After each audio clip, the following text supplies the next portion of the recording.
Welcome to our last and final day of our Facelift Act Local live stream event. It's been a heck of a time, learned a lot of things. There's some people I'd like to thank. We couldn't do this without Ed Whittle or Jim Painter. They took care of all our AV needs and the live streaming needs, and it was actually quite difficult to come from somewhere else and to set up a broadcast studio. They did a great job. I'd also like to thank a few other people. One of them's Julia Parker for submitting a video of her doing a blessing for the Facelift event, and her family as well. And then I'd also like to thank a special person, and her name is Allison Gonzalez. I couldn't even think about doing this event without her help all year long, and she's does an incredible amount of work all year long putting this thing together. She does all the things that I can't do, which includes typing at about 100 miles an hour. And anyway, thank you. Thank you, That's right. Allison. I learned that in law school, how to type. No, just teasing. I had it written down tonight. I was like, don't forget to thank Ken. So Ken, also, thank you, because you have welcomed me into this Facelift family, and I honestly feel it's given me a wonderful purpose in the community, and I really, really appreciate that. You're also a role model for me, and you help me deal with a lot of my anxiety around being the best person I can. And I really appreciate you supporting me in that personal journey. So thank you. And thank you for all of the work you've done for this community. What we're doing here is so valuable because we really do have a ripple effect on the people around us. And every one of you who has gone out to pick up litter and has posted a photo, you've made a difference because people have seen you doing that. And that is incredibly powerful because sometimes we get a little unmotivated. And by seeing people who go out there and make a difference, we realize we can make a difference too. So Ken, you've started this movement, and I am just completely honored to be a part of it. So thank you. Thank you. Like this content, if you're enjoying our live streams, this is the 6th night of Facelift Act Local. I've been feeling a bit like I'm on an expedition, and I've got Jim and Ed and Ken, and we all have our different strengths, and we're all carrying each other at different times. We are so close to the summit, getting through this evening's Sunday program, day 6 of 6, amazing. Of course, the efforts that we've been doing this week don't have to end tonight. We should remember the work we've done in the last week and carry that through the rest of the year in all of the communities we touch. I want to thank Timmy as well. He dropped in with a bunch of great beta, which we needed for this expedition we've been on. So thanks to him for his support along the way. Remember to subscribe. We've been putting an incredible effort into these live streamed programs. We want to be able to share more content with you in the future. So in order to get notifications from us, to be reminded of new content on our channel, please subscribe if you haven't already. Thank you so much for participating this week. We've got some great content for you this evening. First, we'd like to start with a very, very special blessing from Julia Parker. And I'm going to be singing a blessing for the facelift in Yosemite Valley for Ken Yeager. Sabarabuyo, sabarabe, sabarabuyo, sabarabe, one day. Sabarabuyo, sabarabe, sabarabuyo, sabarabe, one day. Sabarabuyo, sabarabe, sabarabuyo, sabarabe, one day. Sabarabuyo, sabarabe, sabarabuyo, sabarabe, one day. Oh,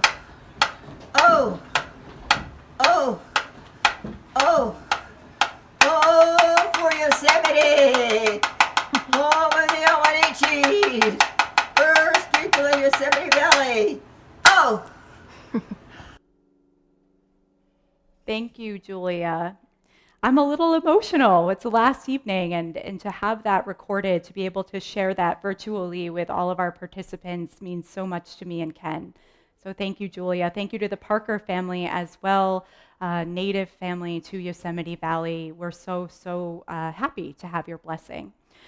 I put up a video from a friend, Ed Hartooni, on the YouTube channel today, and I was very grateful for his effort in demonstrating how he has been taking Facelift Act Local to his local beloved places.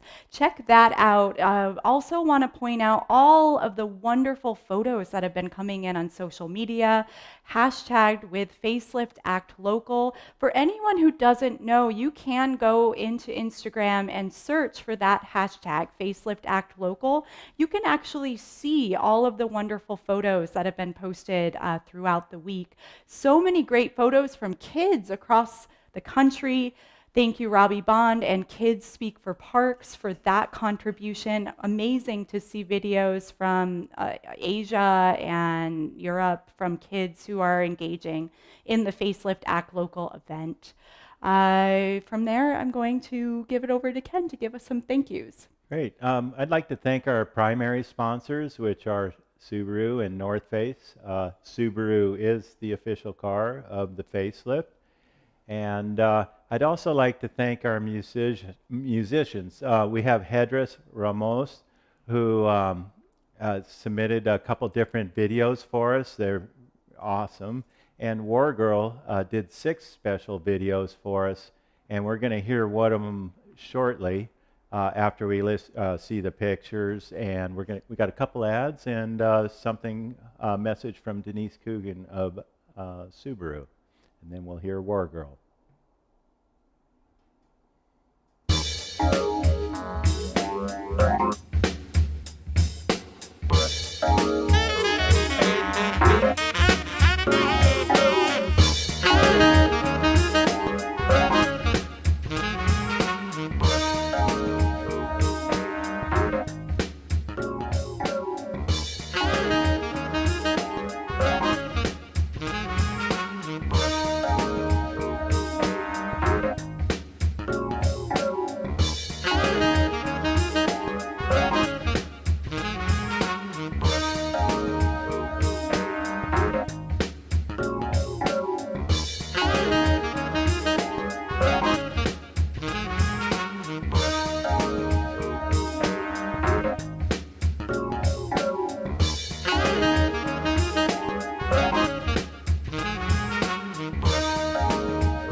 What kind of value are you looking for with your next new vehicle? With Subaru, you get Kelley Blue Book's 2020 Best Resale Value brand, 2020 Lowest 5-Year Cost to Own brand, and Most Trusted brand for 6 consecutive years. No wonder Kelley Blue Book also picked Subaru as their 2020 Best Overall brand. A trusted brand and a proven value. It's easy to love a Subaru.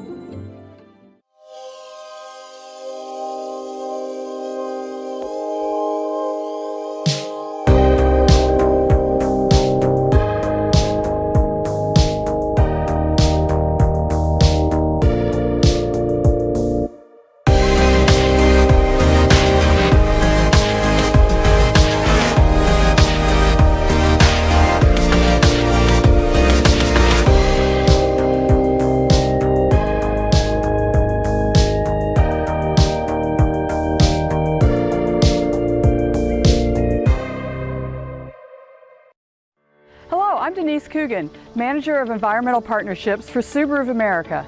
Thank you for joining us here for Facelift Act Local. It's a recycling and cleanup event that Subaru is helping to sponsor, and we're really glad that you're here participating. In 2004, Subaru was the first automotive manufacturer to become zero landfill, meaning that nothing from the production of our vehicles is thrown into the landfill. Over the years, we've developed a set of principles for a more sustainable manufacturing. We start by reducing waste being generated, reusing where we can, and then recycling what is left. We took these principles that we had honed at the Subaru plant and put them to use in the national parks. And we started with 3 parks, Grand Teton, Denali, and Yosemite. We've been working with them for 5 years now, helping them to increase the recycling and decrease the amount of waste that's being generated by the visitors that are coming to the national parks. The recycling rate is going up, which is really a good thing.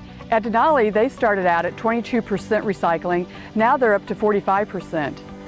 At Grand Teton National Park, they started out at 26%. They're now up to 50%. And in Yosemite, they started out at 23%, and they're at 40% recycling rate. The national recycling rate is around 34%. The parks are exceeding that rate, and they continue to improve each year.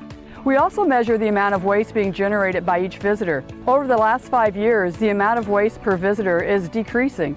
That tells me that our education efforts are working. People are being more thoughtful about what they are bringing into the parks and what they are leaving behind. The Leave No Trace principles are always good to remember when you're venturing out to enjoy the national parks and other public lands. One of those principles is to pack it in and pack it out if you can't recycle properly at the parks. One of the great projects at the Grand Teton National Parks is the way they're doing their composting. When they started, they were composting 73 tons of waste per year. Last year, they composted 274 tons of waste. That's a remarkable amount of organic material that's being kept out of the landfills. One of the projects that Denali National Park has is to recycle their snack wrappers. In 2018, they recycled 2 tons. Last year, they recycled 3.4 tons. These are hard to recycle items that are sent to TerraCycle, where they are recycled into park benches, picnic tables, and chairs that can be used back into our communities. One of the projects that Yosemite National Park has is to increase the amount of containers they have throughout the park so people can recycle right. We've been working with Recycle Across America to standardize recycling labels in these 3 parks, as well as many other national parks and public lands. We want to make it easy for people to be successful when they recycle. By just looking at the RAA labels, it's easy to discern what material goes in which container. There's approximately 331 million visitors to the national park units every year. Visitors can really help by just bringing your reusable water bottles. There's great filling stations in the parks that you can use and fill up your water bottles. Bring your reusable coffee mugs. Opt out for paper maps if you can. If you're in an area where you have good cell service, you can use electronic maps. If you're camping, bring reusable containers and take them back home. To reduce composting, just bring enough food that you'll need for your camping trip. Make sure you put the right material in the right container. Don't just fill up a bag of stuff and throw it in the trash, especially if that bag contains plastic bottles and cans that you can put in the recycling. So always make sure that you're recycling right. We have some wonderful partners that are helping Subaru with the national parks. The National Parks Conservation Association have been with us from day one, and they've been wonderful in helping us get this project off the ground and really helping us with the National Park Service, which is just another wonderful partner that we've been working with, as well as the National Park Foundation. Leave No Trace has been a wonderful partner with Subaru for over 20 years. Their educational programs have been helping people enjoy the outdoors for many years. We work with community landfills and recycling centers to ensure that once the material is collected in the parks, that it can be sent to recyclers.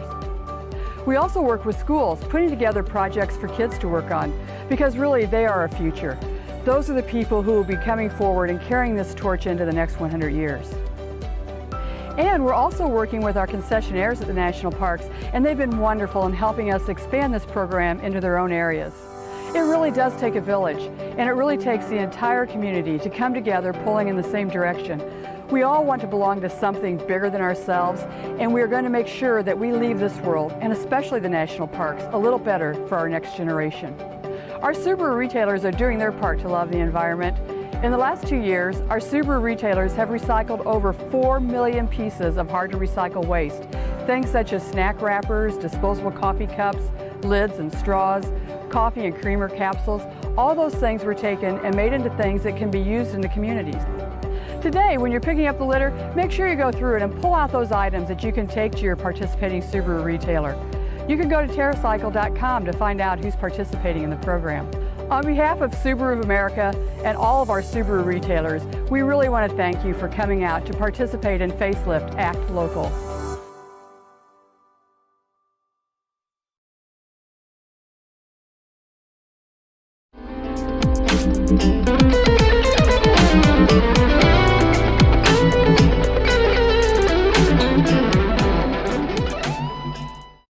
Hey guys, what's up? Headrest here. I just want to say thanks to everybody that is helping with the cleaning and recycling. I think this is a great cause, and I think we should keep supporting this. I believe we should keep our oceans, our rivers and lakes, our forests, our streets very clean, and we should teach this to next generations and just keep supporting this and educating people. So great work out there, and let's keep doing this. Cheers.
Oh man, you can never have too much headdress.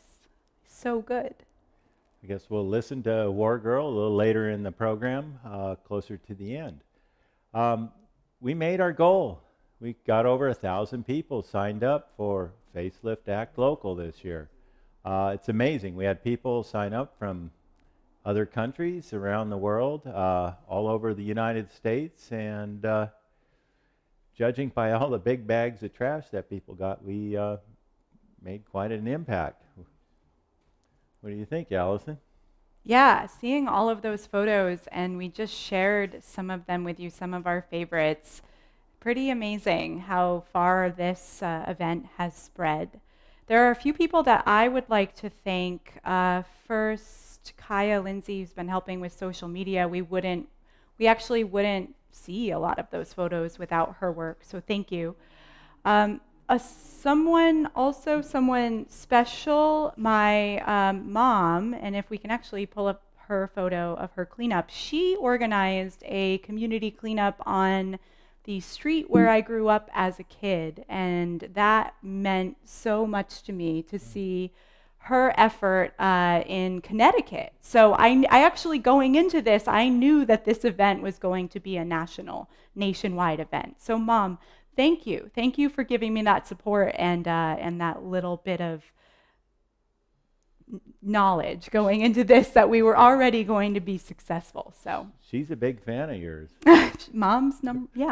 I'm a big fan of hers as well. So I it works am out. too. It works out well.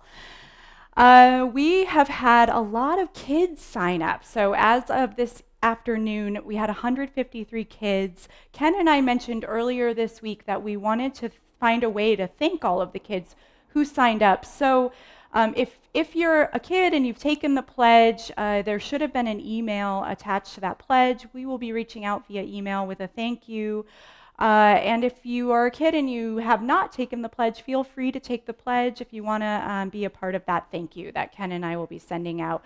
Maybe not next week, because we're probably going to be sleeping, Probably for a but week maybe straight. the week after. And the kids, I've always felt that they're our future land stewards. So the more support we can give to the kids that participate in this event, I think these kids are the ones that are going to really make a difference in the future. Yeah, absolutely. And we love seeing our kids at Yosemite Facelift, so it's just so great to see the involvement with Facelift Act Local. I want to plug our auction one final time, facelift.givesmart.com. If you want to go and check out a way to make a donation in exchange for some wonderful community donated gifts and also some Black Diamond and Edelrid gear, please go check that out. We actually lowered the price on the Edelrid climbing package. That is a climbing rope, harness, belay device, everything you would need to start with climbing. And I lowered the price on the Ashcroft 20 by 30 inch canvas of the art for Yosemite Act Local this year. So go check that out. Again, it's facelift.givesmart.com. Thank you. And then a little later in the program, we're going to do one more final giveaway. And I'd like to talk about our programs. We've got 3 of them again this evening, just like the prior evenings. And we're going to start off with Climbing Stewards 2020. This has to do with the climbing stewards that work in Yosemite. Those of you who saw and met Jesse McGahee last night, these are the stewards that work with Jesse. Yeah, and that's Casey Ellingford who put that film together. So thank you, Casey, for doing that. Thank you, Casey. And then also we're going to be showing Speak to Me Softly. A short film by Jenny Abeg about climbing and the inner dialogue we have as climbers. I'm really looking forward to sharing that with people who haven't seen that before. This was a film that resonated with me quite a bit. And then last night we got a program from Cedar Wright. And so I'd like to thank everybody that submitted presentations for this year's event. And couldn't do it without them either. So thank you. Yeah, thank you to everyone. Let's get into Climber Stewards 2020. Hi Facelift, I'm Casey. I'm a climber ranger in Yosemite. I'm really psyched to be here today because it's always been a dream of mine to have a presentation for Facelift. And what I have for everyone today is a film that I've been working on for the Climbing Steward program in Yosemite. I wanted to highlight this because it showcases how awesome the program is, and to me it's a really valuable experience because I was a climber steward 2 years ago. So I just wanted to really show everybody how awesome this program is and how thankful I am to be a part of it and to help out the Climbing Steward program.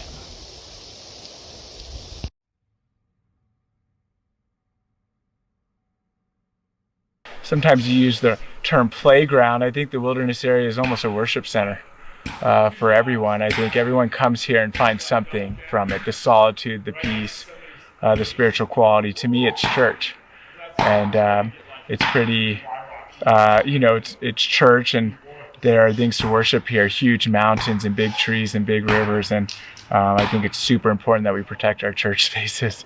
Without them, to me, without these places, I think we have nothing left. So I hope that the climbing access, and the climbing management program keeps getting supported here in Yosemite so that we can keep protecting these places we all love.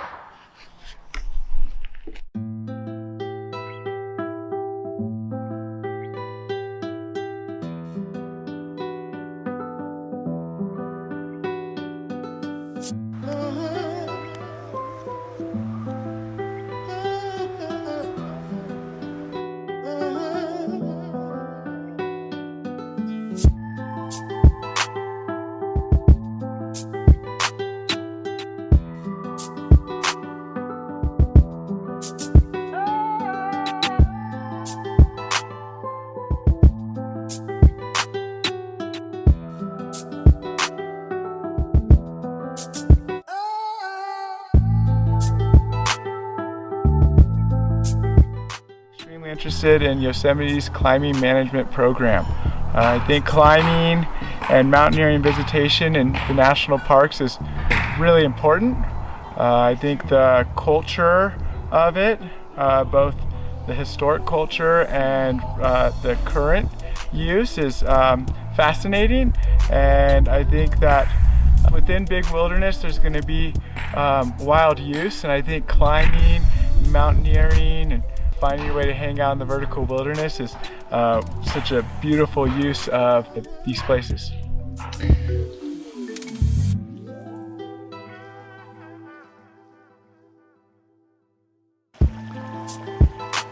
Why I wanted to become a steward was to broaden my network and community. Met a lot of awesome people within the program, and with that I've gained a lot of mentorship, and it's really cool to be able to be a part of this program because I think mentorship is a huge part of it, and the process of passing down knowledge to often a younger generation from an older generation is a climbing tradition that has been very strong, especially in the Yosemite Valley, and it's such a privilege and honor to be a part of that link in the story. I think it's really important to have a strong community in your climbing family, and in Yosemite there's definitely a lot of climbers coming in, so it's really important to not love these places to death and really give back to the community.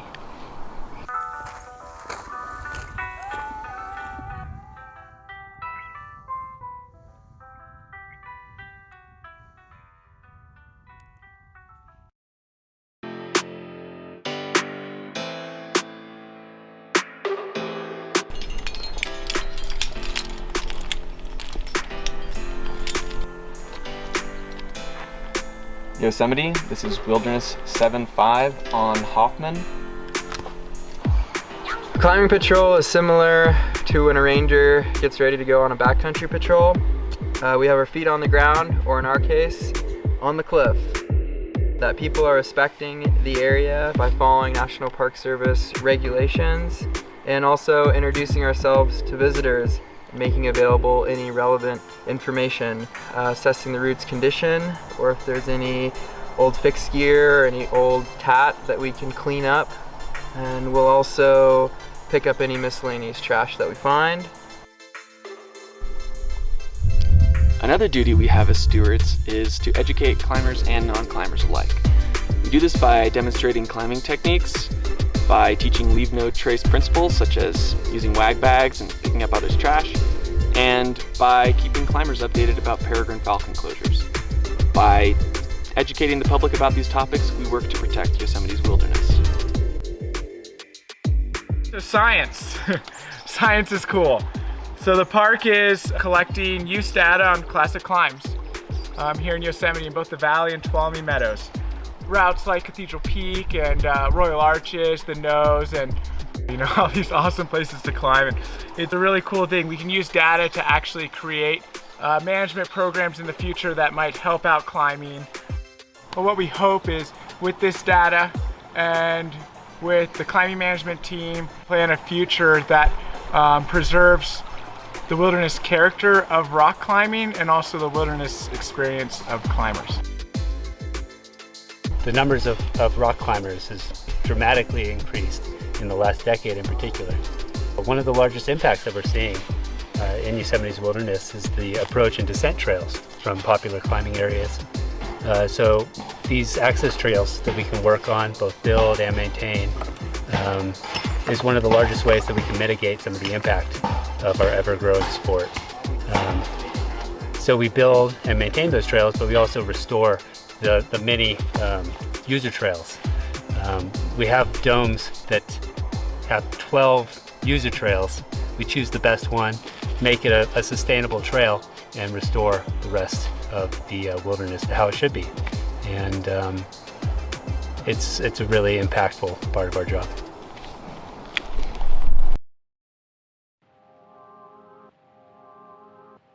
Volunteering in Yosemite and living up in Tuolumne for the summer was one of the most life-changing things I've ever done.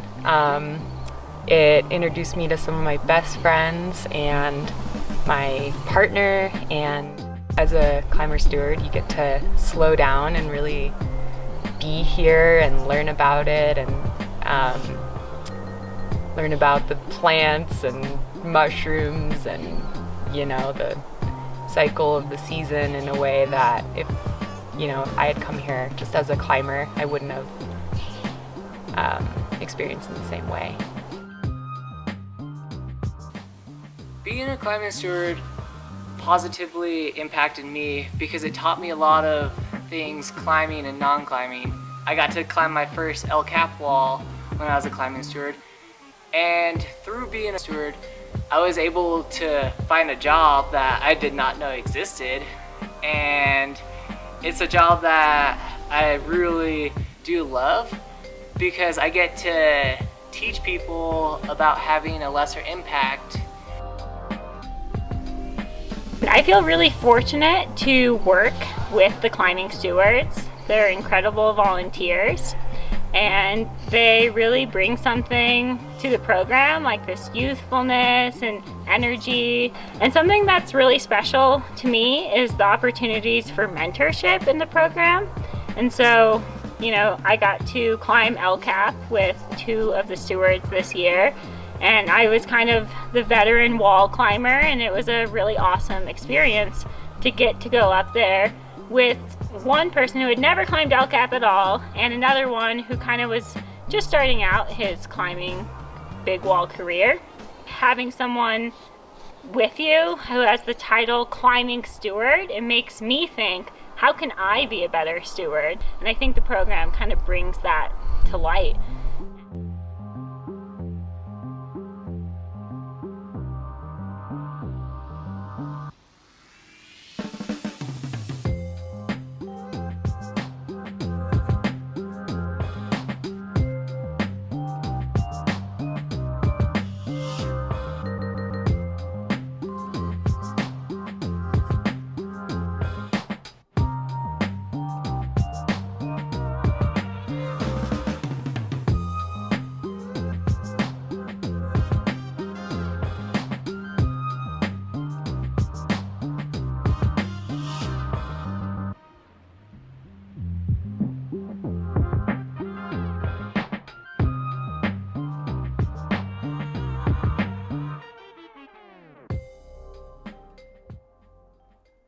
Thank you, Casey. It was really nice to learn more about the climbing stewardship program. And I believe that program started in 2012. And it's a great program in a lot of ways. In particular, I think it really helps with the relationship and the partnership between the climbing community and the National Park Service, and with the public too. For example, the Ask a Climber program that they also take care of, that really helps bridge that gap between the public, the non-climbing public, and the climbers, the Park Service, the concessionaire, and everybody that visits the park. Yeah, absolutely. I remember in 2012 when the Climber Steward program started, and I was so stoked about it because it seemed like such a cool opportunity. Yeah, thank you, SAR. Thank you, Climbing Rangers. Thank you, Climber Stewards, Casey, for that film. I agree with Ken. When I first learned about this program, I thought it was an indication of climbing becoming really more legitimate in the park and a recognition of that legitimacy. Our next film is Speak to Me Softly by Jenny Abeg. And I have said a couple times already that I'm really looking forward to sharing this film with you because it resonated with me. I have dealt with anxiety outside of climbing and while climbing, and I thought that Jenny did a wonderful job of depicting what the challenges can be of that inner monologue and how we can take care of ourselves and our mental health while we're climbing and also while we're not climbing. For me, having dealt with the challenges of climbing and anxiety around leading and some of the feelings that come up while leading and while being on lead, I've actually become better at dealing with my anxiety outside of climbing. So dealing with my feelings on the rock has been really instructive for me outside of the endeavor. So without further ado, here is Jenny Abeg, Speak to Me Softly.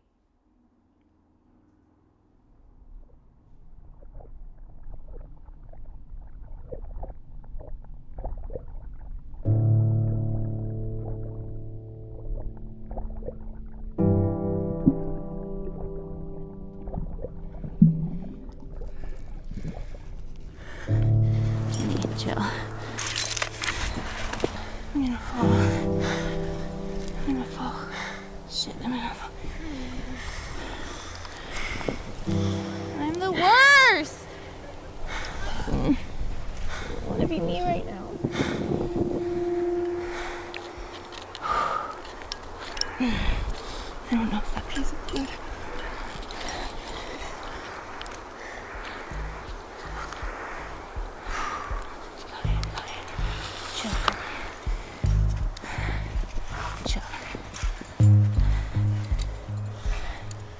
So pumped. My fish probably too big. I'm gonna fall. Oh, right, my speed. Shit, I'm gonna fall. I'm gonna fall. Chill. I just have to go. I don't trust myself at all. Calm down.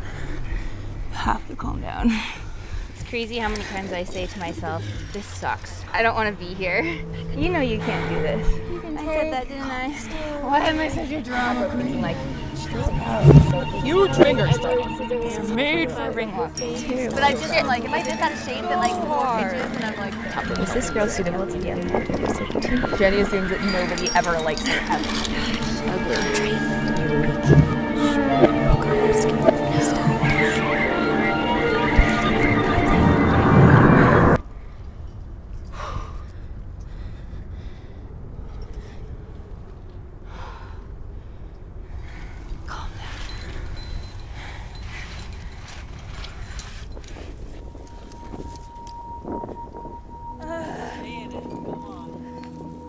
No! So safe. Get up there.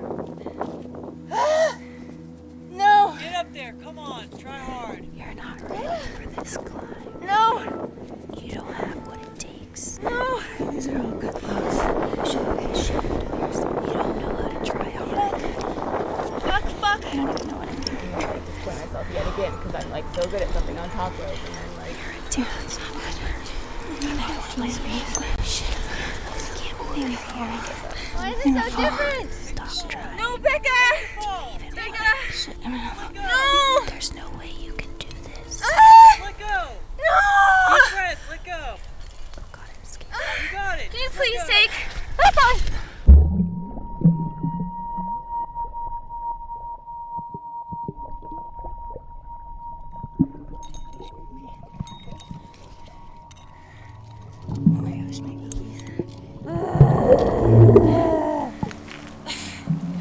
Was that so bad?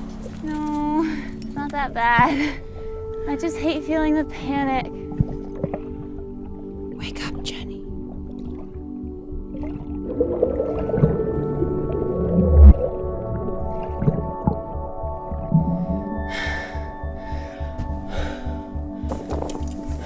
You ready for me to stop punting and start climbing? I'm gonna go again. That's the place that I just have to like punch it. Okay, Becca. I can still do that now. Thanks. This part's a little scary for me. Foot chip. A foot chip. Oh, I'm gonna fall. Speak to me softly. It's gonna be. You're safe. Falling is really okay. And my ring locks are super secure. If you want to do this, you can. Okay, calm down, Jenny. Feel it all. It's all okay. You're fine. These are all good books. You're so strong right now. Trust me. It's all. My heart's starting to beat.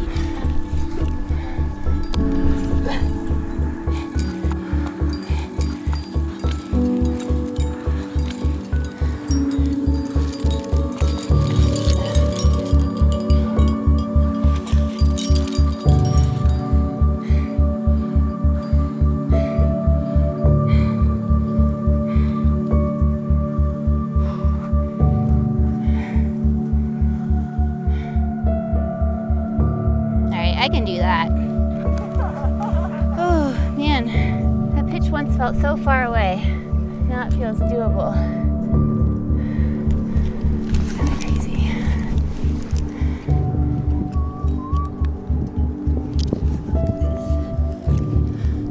I've been going for 7 hours. Have to trust those feet. Have to trust those feet. It's about to get hard. Oh, I don't want to be here. Okay. I'm here. Speak to me softly.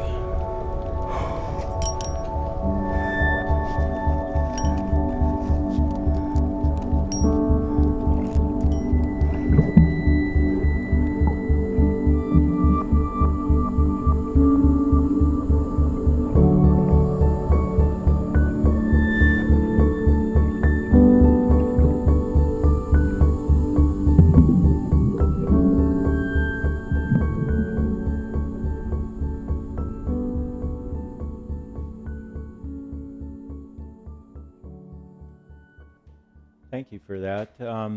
That's a subject that not many people talk about, and in particular, you don't ever see it in films. And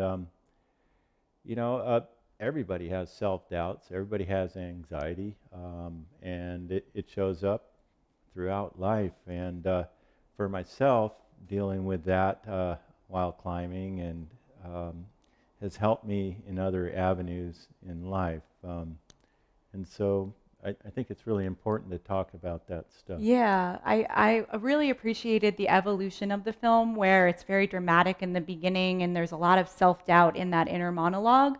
And then the evolution to an inner monologue that's much more supportive, the type of thing that we can all develop with a practice and with being very mindful of how we're talking to ourselves and taking care of ourselves. I thought the film did a really good job of showing the black and white of more of that chaotic, negative self-talk versus the more positive, supportive self-talk that can really get us through those cruxes, not just climbing, but in life. You're right about that. And yeah, it's really refreshing to see somebody talk about that and address that. So thank you, Jenny. I think it takes courage to put together a climbing film that deals with that aspect of climbing. Is it time for giveaways? It is time for giveaways. I'm so excited. Our final giveaways from social media, we do have the opportunity tomorrow. I will be going through the Yosemite Facelift at gmail.com inbox to look at photos that have been submitted over the week. We have, I think, about 5 giveaways tomorrow that I'll be choosing. So you'll get an email. I want to also say, if you have been eligible participant who was given away something to whom received a giveaway.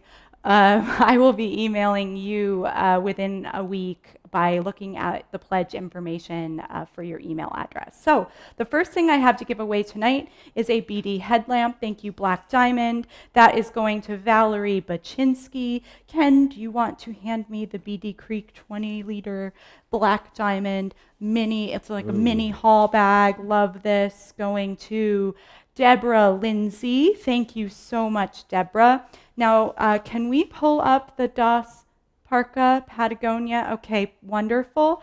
Dana Dewan from right here in the Bay Area. And you will have the choice there between a male or female jacket. So wonderful. Micro Puff hoodie next from Patagonia. Thank you, Patagonia, for that I should donation. Can I mention that Patagonia, they've been a sponsor since the very first year. So this is the 17th year in a row that Patagonia has sponsored this event. Yeah, they were the first product sponsor, weren't they? They were. So we've had them all on board all along. Well, and really awesome appreciate to have them again this year. So that is going to Lindsay Butcher. And finally, we get our drum roll going. Subaru has very generously donated 6 bikes, and this is the final single-speed unisex. You can choose between a black and white frame, going to Plaid, actually. Plaid Scott got it? Peterson. Yes. Awesome, yes. Plaid. So congratulations, Plaid, and thank you so much for participating throughout the week in Facelift Act Local and for being such a great supporter of what we're doing here. Really appreciate it.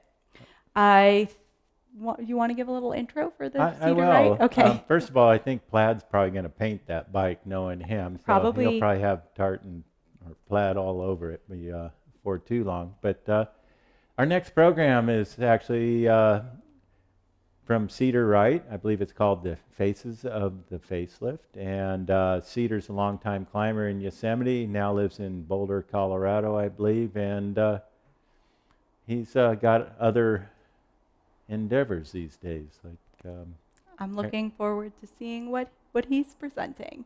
Me too.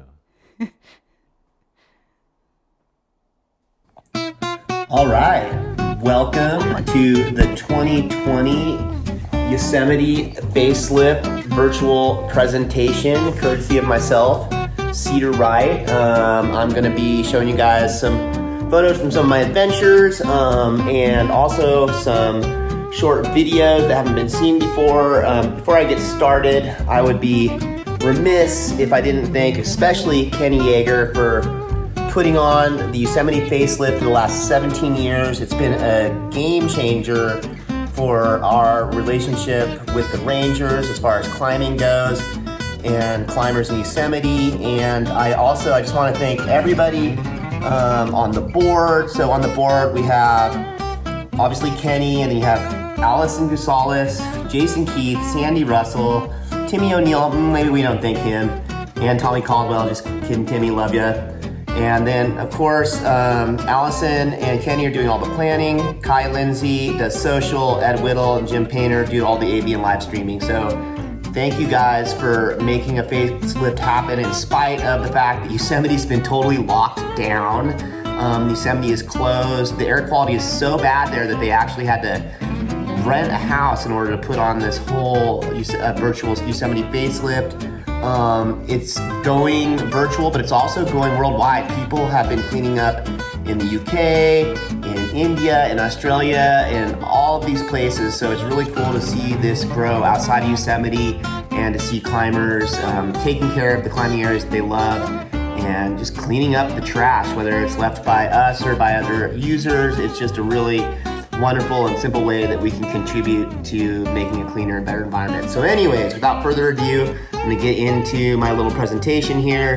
But yeah, lots of love from Boulder, Colorado, and hope you enjoy my little thing here. Lots of love.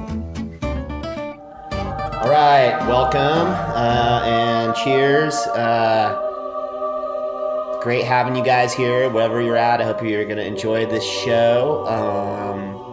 I guess I should tell you that back in the day, when I was maybe 18 years old, I once was driving from Mexico back to school up in Humboldt, in Northern California, and I stopped to go pee, and I was really tired, and I did not realize my buddy had gotten out of the vehicle too when I stepped out, and he was peeing when he watched the car pull away from him. I left him there on the side of the road in the middle of Mexico. He may or may have not eaten some fungus and been about to have a very bad trip out in the middle of Mexico.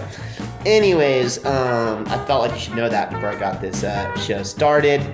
I'm just going to tell you a little bit of my origin story, which really does start in Yosemite Valley, where the Yosemite cleanup takes place each year. I spent over 15 years dirtbagging pretty hard in Yosemite Valley, chasing my climbing dreams. But it all started here in this school bus. I was actually conceived in this school bus. My parents were full-on back-to-the-land hippies, and they moved this school bus onto some land in Toll House, California, which is actually close to the creek fires that have been causing all this heinous smoke for everyone in Yosemite. My parents were actually evacuated from their home for a while, but luckily didn't lose their home. A lot of their friends did, so heart goes out to everybody devastated by those fires. But yeah, this is where I grew up, was in this school bus. I was raised kind of feral, alternative, by my hippie parents in California. But I didn't discover rock climbing right away. I was an outdoorsy guy. My dad would take me backpacking and stuff like that. And I was into sports. Had dreams of being a professional skateboarder, but I lived on a 1.5 mile dirt road. So here I am. I'm planning on dirt road. My skateboarding career didn't take off. But my fashion game was always on point. This is me in like I think my senior year of high school, looking like Saved by the Bell meets hardcore pimp character. I'll never ever live this outfit down. It actually gives you vertigo if you look at it too long. But yeah, it really kind of got my start in Yosemite. I discovered climbing while going to school up in Humboldt State. And I met this guy, Sean Leary, pretty early on. He told me about this mythical place called Yosemite Valley where climbers could go and just live in caves and survive on next to nothing and just climb full time on the best rock in the world. And, I was like, oh yeah, Yosemite, that's right by my parents' house, perfect. And so I ended up just posting up here and spent my entire 20s climbing El Cap, working for search and rescue, and also kind of I got into first descent climbing. I started to explore the area. In fact, this guy, Lucha Rivera, one of my all-time homies, and the guy that I've done some of my best first ascents in Yosemite Valley with, was somebody I met early on. And you go over and climb on Liberty Cap or on Fifi Buttress or up on the Sentinel. I have some pretty classic routes I'm really proud of on those formations, a lot of which I shared with Lucho. Like this one, Mata on Liberty Cap, an absolute classic. Yeah, so those are my early years, just being a scrappy dirtbag climber. I would go to the desert in the summer, in the winter, and then I would spring, summer, fall in Yosemite, and I did that for year after year after year, and just kind of perfected my craft and perfected my climbing style, which you can see here, which is I like to describe as an effortless ballet up the rock. Actually, no. I've always been known as just kind of a scrappy climber. I've never been a natural talent. I never had naturally strong fingers, but I always just had a lot of passion for the sport and worked really hard for many, many years to get good at it and pulled off some pretty awesome things here and there. And through that process, I started to make a name for myself. Also during my time in Yosemite Valley, I started to meet some really influential characters. I mentioned Sean Leary, but also this guy, Dean Potter, I met very early on when I showed up in Yosemite. And, Leo Holding and Kevin Thaw, the Hubers. I met all these legendary characters, and something these guys all had in common were that they were professional climbers. And I remember at the time thinking, man, that's the dream. There was just somehow, some way, a shot at me becoming a professional climber. That would be the dream. And And so in the back of my head, I was always like kind of thinking about that. And I started hitting up, actually, I met the guy who was the North Face athlete manager. And I remember year after year, I'd see him in the valley and be like, hey, you should put me on the team. He'd be like, yeah, no. And then, yeah, the weirdest thing happened. Actually, after this expedition, my first real expedition to Baffin Island with this guy, Jason Singer Smith, I learned, valuable lessons like choose your partner wisely. But no, I mean, we had this incredible time. We climbed the second ascent of the Charlie Porter route on Mount Asgard in a continuous push. I had my first real near-death experience in climbing, and just came back. A God Among Men singer made this painting for me of him jabbing an ice axe into my shoulder because he had such a good time with me out there. He actually got hit by rock fall up on the route, and I had to drag us off. And it happened to be on the 1-year anniversary of him being kidnapped by terrorists in Kyrgyzstan with Tommy Caldwell and Beth Rodden and John Dickey. So, yeah, that trip was a little bit cursed, but I was able to eventually parlay kind of this, like, these stories that I was telling and these adventures that I was having into my first sponsorship. And I started appearing in some films like this classic. If you're ever in Yosemite, you got to go do this boulder problem. It's definitely one of my prouder first ascents to this day. It's like it's just such a classic line. It's probably I would say a 45-foot off-width roof crack, super hard and burly. And so when this came out as part of the whole Real Rock tour, I started to get a name for myself. I started to get climbing sponsors. The North Face actually put me on their team, which was that was like a huge game changer for me. Once I was on the North Face team, I was able to travel the world and climb all over the world. This was actually my first North Face expedition that I went on with this guy, Kevin Thaw. And it was an incredible trip. We actually climbed, this is the Hand of Fatima in Mali, Africa, and we climbed the 5 fingers of the Hand of Fatima in a day, which is totally, at one point I remember night was falling, bats were like flying out of the cracks, and like I was like shoving bats into the cracks so I could like make upward progress, and they'd like be peeing on us, and it was full on. It was like a totally hardcore, awesome adventure. And Jimmy Chin was there shooting photographs, and that was my first experience with a real professional climbing expedition. We were there with a photographer and also a filmmaking crew for this trip, and so it was a wild good time. And but really what I remember is just experiencing the culture and the beauty of the place, and just having these awesome times with the people. I definitely believe that people are more similar than different in these times, especially, right? We get so caught up in these talking points and in these in our camps, our political camps, and our philosophical camps. But man, we're more similar than different. Something to remember, something that I've learned from all this travel. There's a baseline of humanity, I think, that we all need to keep in mind as we move forward. Well, anyways, I figured I don't want to take up too much of your time, and I feel like it's just a little weird giving these shows virtually like this, but I just would like to talk about, I got to travel the world and see, so many incredible places, had these incredible experiences and trips, and I became a bit of a filmmaker, and just had this incredible life journey that I'm very grateful for. But I thought I'd talk just a little bit about climbing big first ascents on the 7 continents, since that's something that I just kind of put to a close about like 2 years ago. So I have done a big first ascent on all 7 continents now.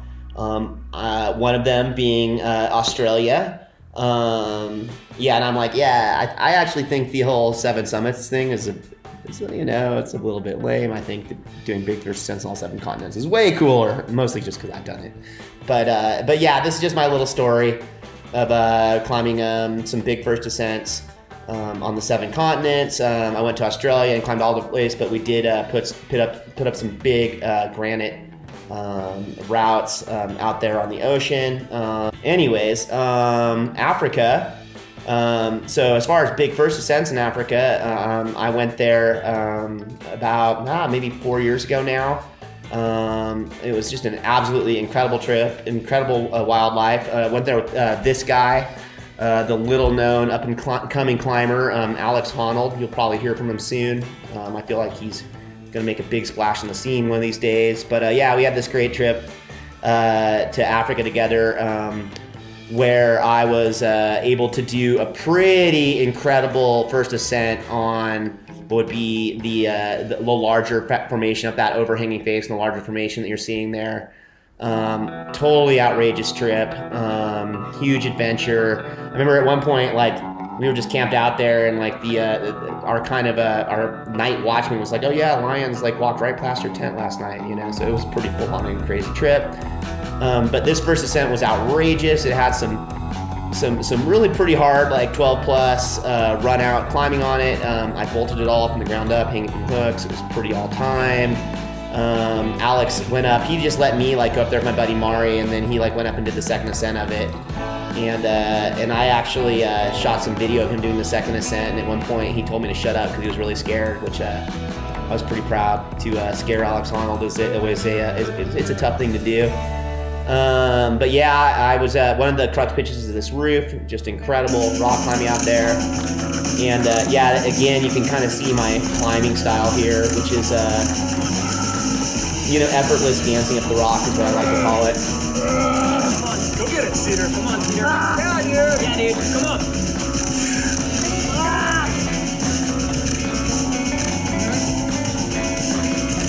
Yeah, come on. Fight it.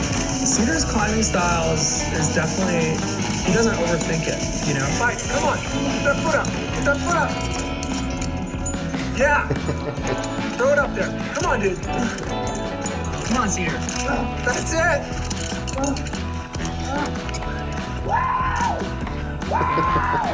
A beautiful dance up there. Yeah, that was an incredible trip. Europe, a hard place to find first ascents to do, but I actually had this incredible trip there with two of my fellow North Face team members, Yuji Hirayama and James Pearson. And yeah, we did a lot of exploration in the area and a lot of first ascents, but it all culminated with this outrageous trip out to Cape Enneberg. And Cape Enneberg is actually, at that time, I think was the largest unclimbed sea cliff in Europe. At least that's how James sold it. But I think it would have been more fair to call it the largest unclimbed grass hummock pile in Europe.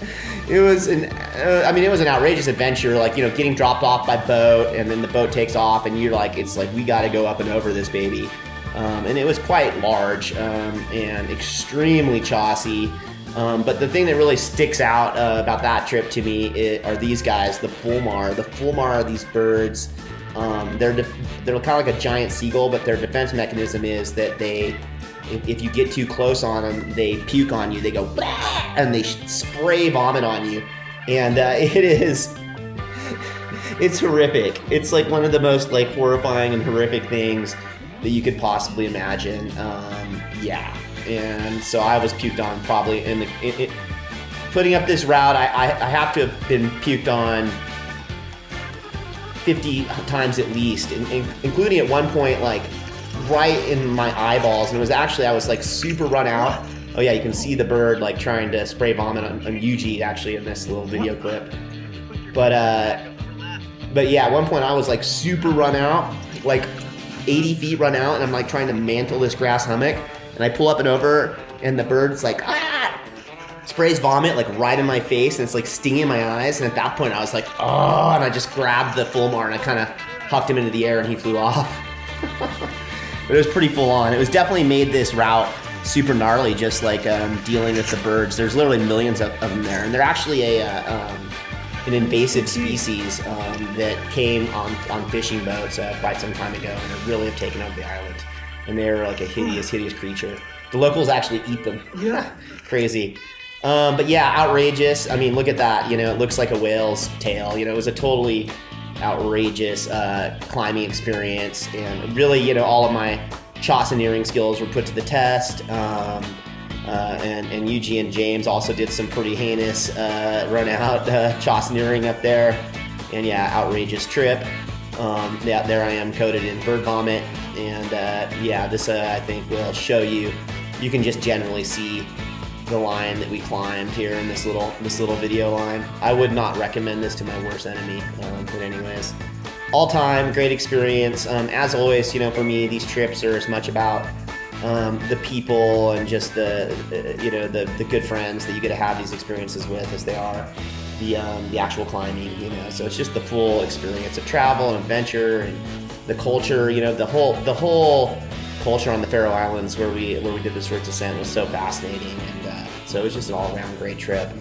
And yeah, that brings me to, you know, the toughest continent to do a first ascent on. Of course, I've done North America. I've done all kinds of big first ascents all over Yosemite and other places, but Antarctica is really tough to get to. And actually, it's sort of interesting, you know, I remember seeing this issue of National Geographic before I was a climber and thinking, God, that is the most like outrageous thing, that you can just go and climb these formations in the middle of nowhere. It seemed like being an astronaut, and I remember thinking, man, that would be cool to be able to do something like that someday. And so it was pretty surreal to then be on an expedition in Antarctica with Conrad, the guy who in a lot of ways first sparked my imagination for climbing. And yeah, it was and Jimmy, you know, who was there on my first expedition on the North Face team. It was like this cool first full circle thing. And of course, you know, Honnold, one of my best and favorite climbing partners, and just the ultimate possible rope gun for this type of climbing.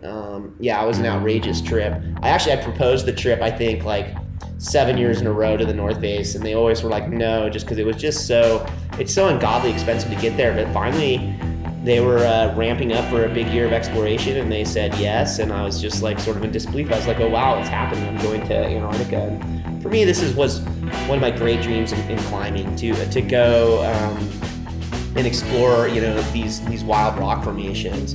And Honnold and I just raged. I think we did something like 7 or 8 first ascents, and we just had an incredible time out there. I think we did 13 summits in total. We did everything in Yosemite speed climbing style, and it was just the trip of a lifetime for me, even though Honnold spent a lot of his time complaining about the cold. I actually directed a film called Clean Modeling that you can check out on my Vimeo channel. I'd highly recommend you check it out. I think it's a pretty good film. We've got a bunch of other films up there that I'm very proud of as well.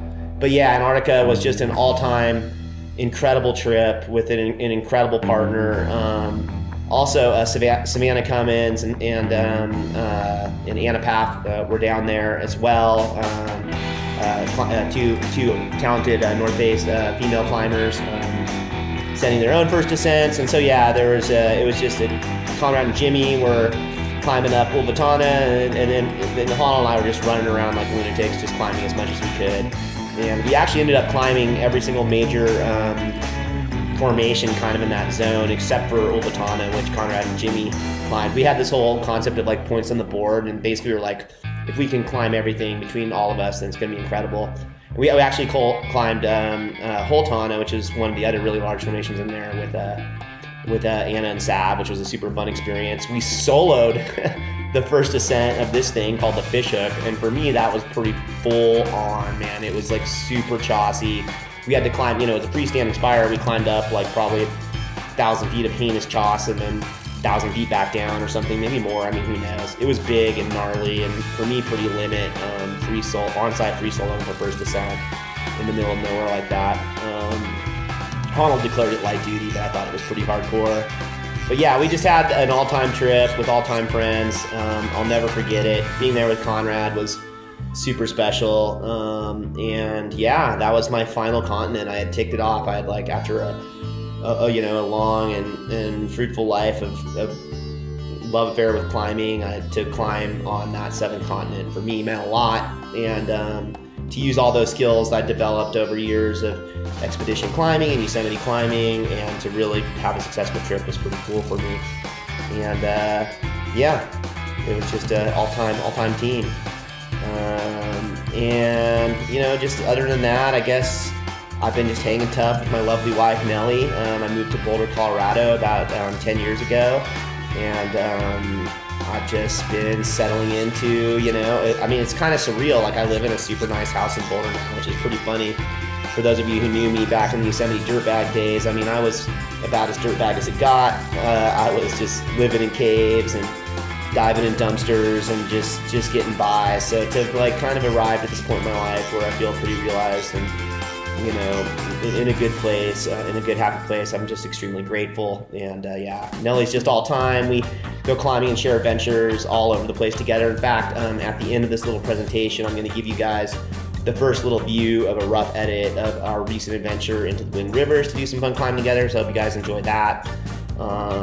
Exclusive peek at that film. But yeah, just hanging tough with the dogs. Gus and Bernie are just legendary, awesome little guys. They fill my life with love. And then also I've just been spending a lot of time doing this, getting into paragliding. I've really now spend a good half of my time outdoors paragliding. I've been chasing it hard and basically getting into long distance paragliding, so seeing how far I can fly under my paraglider. And this year I had a really fruitful year. There is a big contest in the United States, an online contest, not so different than like the 8A contest or something. But it's for your 6 biggest flights in the US, and this year I was 5th, which I'm very proud of. I had 6 flights over 200 kilometers this year, so catching thermals, linking together, and traveling super long distances. I've been lucky at this point now to have flown all over the world and to really start also getting into racing, and I'm totally obsessed with the sport. It's absolutely incredible. I pray that someday you're allowed to fly in Yosemite legally. That'd be pretty cool. I may not see that day, but man, I'd love to launch in Yosemite someday. But just to be able to catch thermals, fly with birds and eagles and stuff is just one of the most outrageous things that you could ever hope to do. So I'm extremely grateful to have found a second sport that fills my life with so much adventure and joy at this period of my life. So still love climbing, but love paragliding also now. And I hope you guys enjoyed the show. After this, I'm just going to have a few little snippets and things that you guys can watch. Thanks again, everyone who's been picking up trash as part of the Yosemite cleanup. I really appreciate that. It means a lot to me. Again, a big shout out to Ken Yeager, who has put on this Yosemite Facelift the last 17 years. Hard for me to believe. Just like the amount of trash that's been picked up in Yosemite is astronomical, and it's just a really wonderful way for climbers to organize and take care of the places that they love. And I'm excited to see that is now happening in other places besides Yosemite, inspired by these cleanup efforts. So thanks everyone. Sorry that we couldn't all be there together in Yosemite this year for the cleanup, but hopefully we're back to slightly more normal times here soon. Hopefully 2021 is a little less heinous. Other than that, continuing to think about maybe making another film. Maybe you guys saw Stumped or Safety Third or some of the other films that I'm very proud of. Like my adventures with Honnold doing all the 14ers on bike, or doing 45 Desert Towers by bike, the Sufferfest films. Check them out on my Vimeo channel. I hope to see you guys around. Always up for an adventure or just a good conversation over a good beer. And I guess that's it. Lots of love, guys. Happy cleanup, and thanks so much for being part of this. Much love.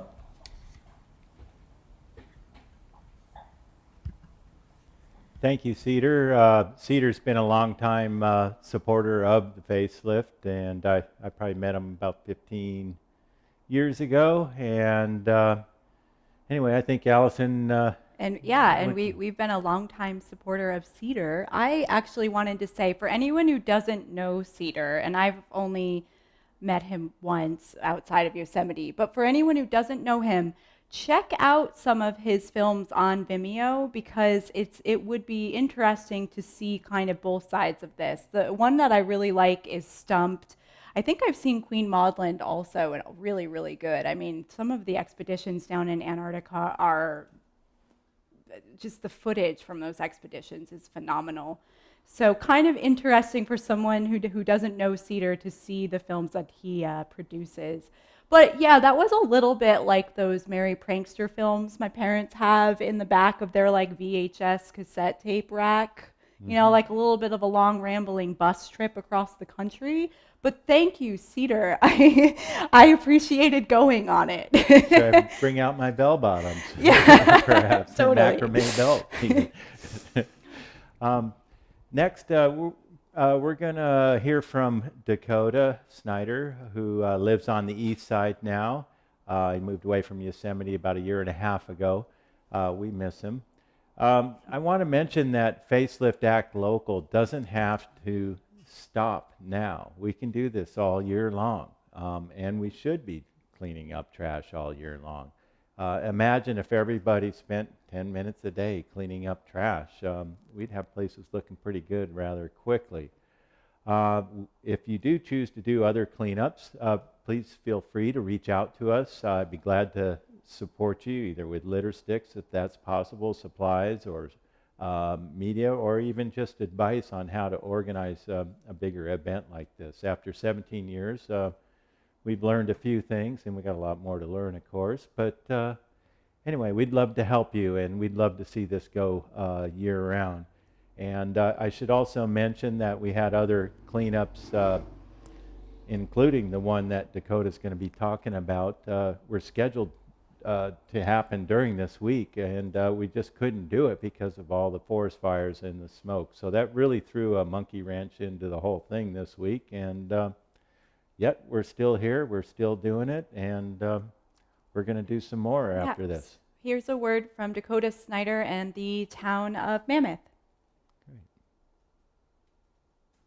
Hey everybody, it is Dakota Snyder here with Mammoth Lakes Tourism. We just wanted to give you guys a live check-in this week of Yosemite Facelift Act Local to update you guys with what's happening along the Eastern Sierra.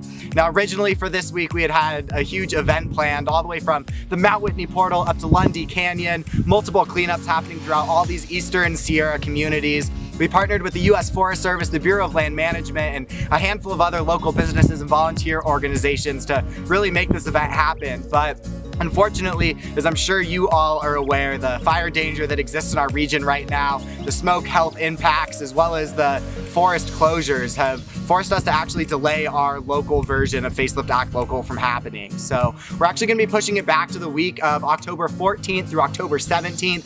Cleanups will still be happening and being facilitated by all these different organizations all the way throughout all of these Eastern Sierra communities. And what we'd love for you guys to come clean up some trash with us and really dig into that Facelift Act Local aspect. Now, I hope you guys are having a blast this week. I really hope you guys are enjoying all of these evening programs. For more information, please feel free to reach out to Visit Mammoth on social media, or myself, Dakota Snyder. Any one of these, I can get you guys some more information about how you can become involved in cleaning up our local communities. Have a great evening.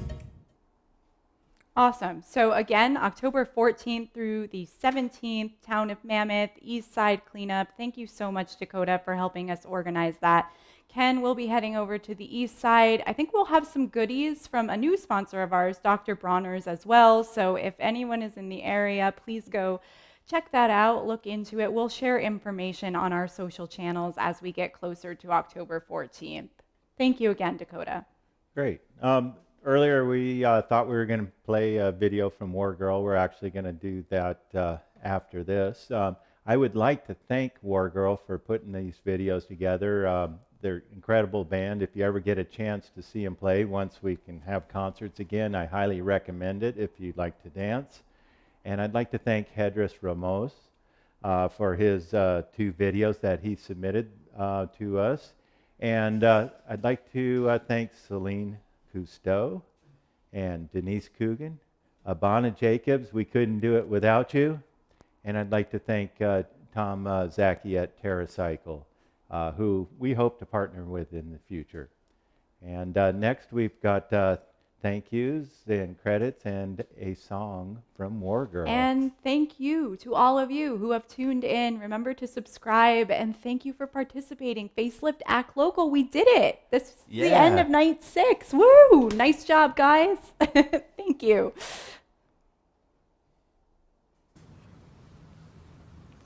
What is up, Yosemite Facelift? This is Sam from War Girl.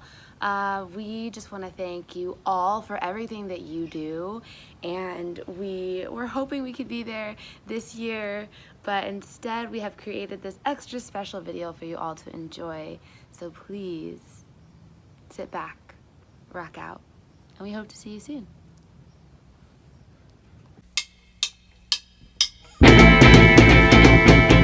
How you feel about me now? Got my emotions running wild, and now you're asking yourself how. I'm not your baby, ain't your child. Don't contradict me when I ask you to decide. Oh, choose whether to stay or go. I ain't here to set nobody free. How you feel about me now? Act so surprised when I speak out. You pacify me, feed my doubt. Listen, I will not be held down.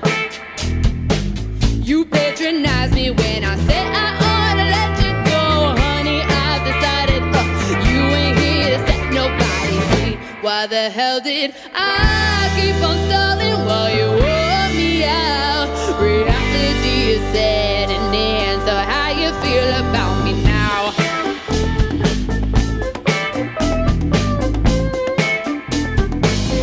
How you feel about me now? No, it won't work, but you can pout. Go right ahead, just scream and shout. I'll drown you out and mute the sound. You validate it when I say I ought to let you go.